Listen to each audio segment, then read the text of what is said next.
اته قسمه خلک داسې دي چې د قبر کې به د هغوی نه تپوس نه کېږي، سوال جواب به د هغوی نه کېږي.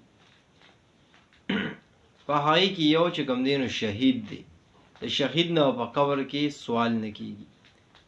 او دویم هغې کې هغه بیمار دی چې د طاعون په مرض باندې چې کوم دی نو هغې کې مبتلا وي او وفات شي، د هغه نه به هم تپوس نه کېږي. او دریم هغه بیمار دی چې د طاعون په وخت کې د طاعون بیماری شروع وي، خو دی د هغې نه علاوه په بلې بیمارۍ باندې وفات شو او طاعون په دغه بیمارۍ باندې صبر وکړو.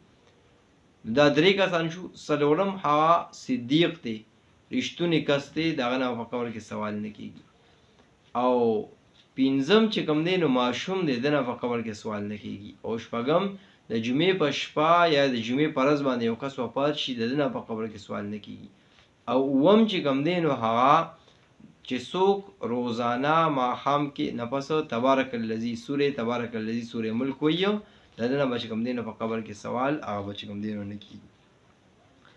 او دې سره سره چې کوم دی نو د اسلامي د ملک هغه په بارډر باندې چې کوم دی پیرداري کوي، که فوجي دی که مجاهد دی، او هغه چې کوم دی نو د مسلمانانو حفاظت دپاره ولاړ دي په بارډر باندې او شپه او ورځ تېروي، نو چې دی وفات شي د هم په قبر کې سوال نه کېږي. دا اته کسان دي.